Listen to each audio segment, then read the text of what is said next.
Hello all. இன்னைக்கு நம்ம பார்க்க போற problem best time to buy and sell stock. You are given an array prices where prices of I is the price of a given stock on the ith day. You want to maximize your profit by choosing a single day to buy one stock and choosing a different day in the future to sell that stock. Return the maximum profit you can achieve from this transaction. If you cannot achieve any profit, return 0. Okay, இதில் வந்துட்டு ஒரு example கொடுத்துருக்காங்க. இதில் வந்துட்டு என்ன நம்ம பண்ண போகிறோம் அப்படின்னா, ஒரு நாள் ஒரு ஸ்டாக்கை வந்துட்டு நம்ம வந்து வாங்க போகிறோம். ஸ்டாக் வாங்கிட்டு நம்ம விற்கிறோம் அப்படின்னாவே என்ன பண்ணணும் ஏதாவது ஒரு நாள் என்னைக்கு வந்துட்டு ஸ்டாக் விலை கம்மியாக இருக்கும் அன்னைக்கு வந்து பார்த்துட்டு என்னைக்கு வந்துட்டு அது அதிகமாக விலை போகுதோ அந்த டைம் வந்துட்டு நம்ம விற்றுட்டோம் அப்படின்னா நம்ம விற்கிற வேல்யூ மைனஸ் வாங்கின வேல்யூ இதுதான் வந்துட்டு நம்மளோட ப்ராஃபிட். ஓகேங்களா? ஸோ அந்த மாதிரி ஒரு அரே கொடுத்துருக்காங்க. இதில் வந்துட்டு 0th டே அன்னைக்கு இதோட இந்த ஸ்டாக்கோட வேல்யூ வந்துட்டு 7 rupees அண்ட் ஃபர்ஸ்ட் டே அன்னைக்கு அந்த ஸ்டாக்கோட வேல்யூ 1 rupee, செகண்ட் டே அன்னைக்கு அந்த ஸ்டாக்கோட வேல்யூ 5 rupees. ஸோ இதே மாதிரி வந்து நம்ம போவோம். இப்போ நம்ம வந்துட்டு பார்க்கும்போது என்ன ஆகும், நம்ம 7 rupeesக்கு வாங்கிட்டு 1 rupeeக்கு நம்ம விற்கிறோம். ஏன்னா வாங்கினா தான் நம்மளால் விற்க முடியும். ஸோ இப்போ நம்ம 7 rupees வாங்கிட்டு 1 rupeeக்கு நம்ம விற்க முடியுமா? விற்க முடியாது. அப்படி இருந்துச்சுன்னா நமக்கு வந்துட்டு ப்ராஃபிட் வராது, வெறும் லாஸ் தான் வரும். ஸோ இந்த இடத்துல நம்மளால் ப்ராஃபிட் பண்ண முடியல அப்படிங்கும்போது நம்ம வந்துட்டு ரிட்டர்ன் 0 பண்ணணும். அப்படி இல்லை அப்படின்னா இப்போ நம்ம பாருங்களேன், 1 rupeeக்கு வாங்கிட்டு 6 rupeesக்கு நம்ம விற்கலாம். 1 rupeeக்கு வாங்கிட்டு 5 rupeesக்கு விற்றோம்னா 4 rupees ப்ராஃபிட் வரும். 3 rupeesக்கு விற்றோம் அப்படின்னா 2 rupees ப்ராஃபிட் வரும். 6 rupeesக்கு விற்றோம்னா 5 rupees ப்ராஃபிட் வரும். இதில் வந்துட்டு மேக்ஸிமமாக நம்ம வந்துட்டு எவ்வளோ ப்ராஃபிட் வந்து நம்ம எடுக்கலாம் அப்படிங்கிறத வந்து நம்ம ரிட்டர்ன் பண்ண போகிறோம். ஸோ இந்த ஆன்சர் வந்துட்டு இதில் வந்துட்டு 1 rupeeக்கு வாங்கிட்டு நம்ம 6 rupeesக்கு விற்றோம் அப்படின்னா 5 rupees வந்து ப்ராஃபிட் கிடைக்கும். ஸோ இதை தான் நம்ம வந்து ரிட்டர்ன் பண்ண போகிறோம். இது எக்ஸாம்பிள் அரே.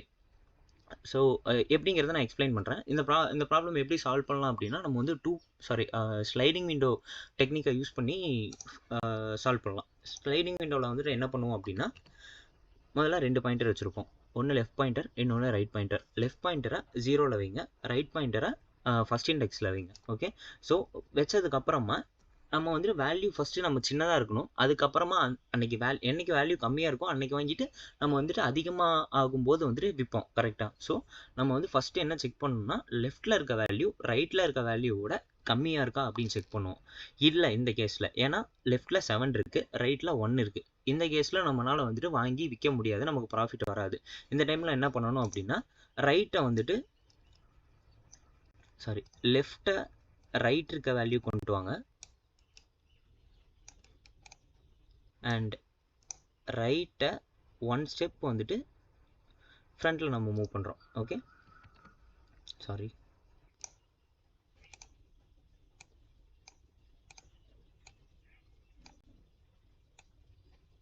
1 ஸ்டெப்பில் ரைட்டை நம்ம மூவ் பண்ணுறோம். அப்படி இருக்கும்போது ரைட்டில் இப்போ வந்துட்டு 5ன்னு இருக்கும், லெஃப்ட்டில் 1ன்னு இருக்கும். இப்போ நமக்கு என்னென்னா, 1 ரூபாய்க்கு நம்ம வாங்குகிறோம், 5 ரூபாய்க்கு விற்கிறோம். ஸோ இந்த இடத்துல நமக்கு வந்து கண்டிப்பாக ப்ராஃபிட் வரும்.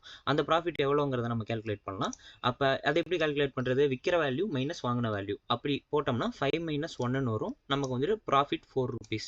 நம்ம இனிஷியலாக ப்ராஃபிட் வந்துட்டு 0ன்னு தான் இருக்கும். நம்ம எந்த ப்ராஃபிட்டுமே பண்ணாதப்போ மேக்ஸிமம் ப்ராஃபிட் வந்து 0ன்னு தான் இருக்கும். இப்போ நம்ம வந்துட்டு ஒரு ப்ராஃபிட் பார்த்துருக்கோம், அது வந்துட்டு 4 rupees. ஸோ நம்ம வந்துட்டு 0க்கும் 4க்கும் நம்ம மேக்ஸிமம் எடுத்தோம் அப்படின்னா 4 தான் நம்மளோட மேக்ஸ் ப்ராஃபிட்டாக இருக்கும். ஓகே, அதுக்கு அடுத்தது இப்போ நம்ம வந்துட்டு ஒரு ப்ராஃபிட் நம்ம கண்டுபிடிச்சிட்டோம். அதுக்கடுத்தது ரைட்டை வந்துட்டு 1 ஸ்டெப் மறுபடியும் வந்துட்டு அஹைடாக நம்ம மூவ் பண்ணுறோம். மூவ் பண்ணும்போது ரைட்டு 3 பாயிண்ட் பண்ணிட்டு இருக்கோம். ஸோ 3 ரூபாய்க்கு விற்கிறோம், 1 ரூபாய்க்கு வாங்கியிருக்கோம். அப்படி பண்ணும்போது நம்ம ப்ராஃபிட் எவ்வளோ வரும்? 3 - 1 = 2ன்னு வரும். ஓகே, ஸோ இந்த இடத்துல நம்ம மேக்ஸ் ப்ராஃபிட் கண்டுபிடிக்கணும். இப்போ மேக்ஸ் ஆஃப் 4, 2 அப்படின்னு நம்ம போட்டோம்னா கண்டிப்பாக நமக்கு வந்துட்டு 4 தான் ஆன்சராக வரும். இது வரைக்குமே நம்ம வந்து மேக்ஸிமம் ப்ராஃபிட் 4 rupees தான் பண்ணியிருக்கோம். அதுக்கு அடுத்தது ரைட்டை மறுபடியும் நம்ம வந்துட்டு ஒன்ஸ் ரைட்டில் மூவ் பண்ணுறோம். மூவ் பண்ணும்போது அது வந்து 6 பாயிண்ட் பண்ணிட்டு இருக்கோம். அதாவது இப்போ நம்ம என்ன மேட்டர்னா, நம்ம 1 ரூபாய்க்கு வாங்கிட்டு 6 ரூபாய்க்கு விற்கிறோம். ஸோ நமக்கு வந்து ப்ராஃபிட் 5 rupees.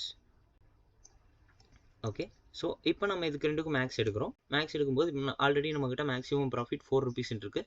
நம்ம இப்போ 5 rupees ப்ராஃபிட் பார்த்துருக்கோம். ஸோ இந்த இடத்துல நம்ம 4 5 ஸ்ட்ரைக் அவுட் பண்ணிவிட்டு 5ன்னு வச்சுக்கலாம். இப்போ மேக்ஸ் ப்ராஃபிட் இது வரைக்கும் நம்ம வந்து 5 rupees பார்த்துருக்கோம். அதுக்கு அடுத்தது என்ன பண்ணுறோம் அப்படின்னா, இதுலேயே நம்ம வந்து ப்ராஃபிட் கண்டுபிடிச்சிட்டோம். ஸோ ரைட்டை வந்துட்டு அடுத்த பொசிஷனுக்கு எடுத்துகிட்டு போகிறோம். போகும்போது 4 rupeesன்னு இருக்கும். இப்போ 1 rupeeக்கு வாங்கிட்டு 4 rupees விற்றுருக்கோம். நம்மளோட ப்ராஃபிட் எவ்வளோ வரும்? 3 rupees வரும். ஸோ 5க்கும் 3க்கும் நமக்கு வந்துட்டு மேக்ஸ் எடுக்கும்போது நம்மளோட வேல்யூ 5னே தான் இருக்கும். கடைசியில் மேக்ஸ் ப்ராஃபிட் எவ்வளோ இருக்கோ அதை வந்துட்டு நம்ம ரிட்டர்ன் பண்ணிடுறோம். அவ்வளோதான்.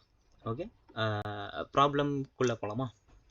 எஸ், இது வந்துட்டு ஸ்லைடிங் விண்டோ ப்ராப்ளம். இதில் வந்துட்டு நமக்கு 2 பாயிண்டர்ஸ் தேவைப்படும். லெஃப்ட் பாயிண்டர் வந்துட்டு 0ல் வைக்கிறோம், ரைட் பாயிண்டரை 1ல் வைக்கிறோம். ஓகே, அதுக்கப்புறம் நம்ம வந்துட்டு இன்ட்டை வந்துட்டு மேக்ஸிமம் ப்ராஃபிட்டை ஒரு இன்ட் வேரியபிளாக நம்ம வந்துட்டு பாஸ் பண்ண போகிறோம், ரிட்டர்ன் பண்ண போகிறோம். ஸோ அதை வந்துட்டு மேக்ஸ் ப்ராஃபிட்னு வச்சுக்கலாம். ஸ்டார்டிங்கில் நம்மக்கிட்ட எதுவுமே இல்லாதப்ப நம்ம வந்துட்டு 0 ப்ராஃபிட்டில் தான் இருப்போம். So at any instance right value should be less than prices of length. Prices dot length. Okay, ஏன் அப்படின்னா ரைட் வேல்யூ இதுக்கு மேலே வந்துட்டு நம்மளால் வெளியே கொண்டு போக முடியாது. ஓகே, இப்படி நம்ம வெளியே கொண்டு போயிட்டோம் அப்படின்னா அது வந்துட்டு ஓவர்ஃப்ளோ எரர் அடிக்கும். ஸோ அதனால் வந்துட்டு நம்ம வைல் லூப்பை அப்பப்போ செக் பண்ணிக்கணும். ஓகே, இப்போ நம்ம என்ன பண்ணுறோம் அப்படின்னா இந்த இந்த ரைட் வேல்யூ லெஃப்ட் வேல்யூவோட பெருசாக இருக்கா, இல்லை லெஃப்ட் வேல்யூ இந்த ரைட் வேல்யூவோட சின்னதாக இருக்கா, அப்போ தானே நம்மளால் வந்து ப்ராஃபிட் கண்டுபிடிக்க முடியும். இப்போ 4n இருக்குது, 1n இருக்குது, இந்த இடத்துல நம்மளால் வந்து ப்ராஃபிட் கண்டுபிடிக்க முடியும். இனிஷியலாக நம்ம எங்கே வச்சுருக்கோம், லெஃப்ட் பாயிண்டரை 0லையும் ரைட் பாயிண்டரை 1லையும் வச்சுருந்தோம்.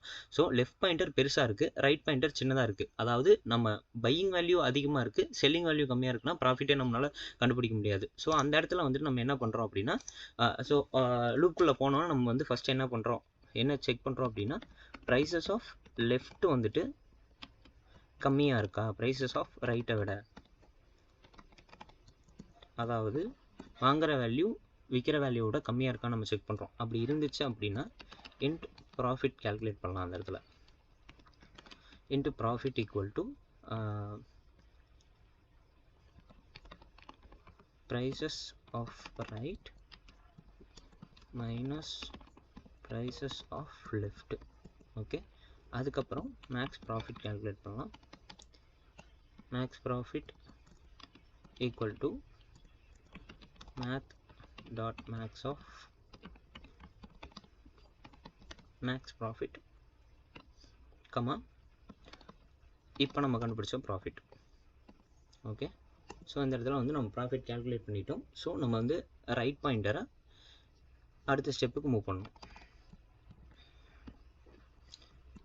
ஒருவேளை வாங்குகிற வேல்யூ வந்துட்டு விற்கிற வேல்யூவோட அதிகமாக இருக்குது அப்படிங்கிற பட்சத்தில் நம்ம என்ன பண்ணணும்னா லெஃப்ட் ஈக்குவல் டு ரைட்டை 1 ஸ்டெப் மூவ் பண்ணுறோம். ஓகே, இந்த மாதிரி நம்ம பண்ணும்போது வைல் லூப் கம்ப்ளீட் ஆகி முடிக்கும் போது நமக்கு ஆன்சர் வந்துட்டு மேக்ஸ் ப்ராஃபிட்டில் இருக்கும். அதை வந்துட்டு நம்ம ரிட்டர்ன் பண்ணுறோம்.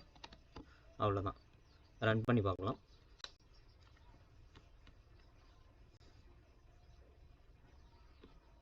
அக்செப்ட் ஆயிடுச்சு, சப்மிட் பண்ணலாம்.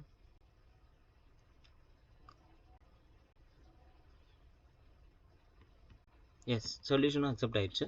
இதுக்கு டைம் காம்ப்ளெக்சிட்டி ஸ்பேஸ் காம்ப்ளெக்சிட்டி பார்க்கலாமா? டைம் காம்ப்ளெக்சிட்டி எவ்வளோ வரும்? இந்த லூப் வந்துட்டு ரைட் வந்துட்டு 1 ஸ்டார்டிங் இண்டெக்ஸ் வந்துட்டு 1ல் இருக்குது. அது எது வரைக்கும் ரன் ஆகுதுன்னா ப்ரைஸஸ் டாட் லென்த் வரைக்கும் ரன் ஆகுது. ஸோ அந்த அரேயில் n எலமெண்ட்ஸ் இருக்குது அப்படின்னா நம்ம வந்துட்டு அட்மோஸ்ட் n எலமெண்ட்ஸ் வரைக்கும் நம்ம வந்துட்டு ஐட்ரேட் பண்ணுவோம். ஸோ அதுதான் நம்மளோட மேக்ஸிமம் டைம் காம்ப்ளெக்சிட்டியாக இருக்கும். ஸோ நம்ம டைம் காம்ப்ளெக்சிட்டி வந்துட்டு O of n. And space complexity பார்க்கலாம். ஸ்பேஸ் காம்ப்ளெக்சிட்டியில் நம்ம எந்தவித எக்ஸ்ட்ரா ஸ்பேஸும் நம்ம யூஸ் பண்ணலாம். எந்த ஹேஷ் மேப்போ செட்டோ அந்த மாதிரி டேட்டா ஸ்ட்ரக்சர்ஸ் நம்ம எதுவுமே யூஸ் பண்ணலாம். நம்ம எக்ஸ்ட்ராவாக யூஸ் பண்ணியிருக்க ஒரு வேரியபிள் வந்து பார்த்தீங்கன்னா ப்ராஃபிட். ஸோ இது வந்துட்டு வேறு வேரியபிள் தான். அதுக்கு வந்துட்டு நம்ம எடுக்கிற டைம் கான்ஸ்டன்ட் டைம் தான். ஓகே, ஸோ O of 1 தான் இதோட டைம் காம்ப்ளெக்சிட்டி. புரிஞ்சிருக்கணும்னு நினைக்கிறேன். Thank you all.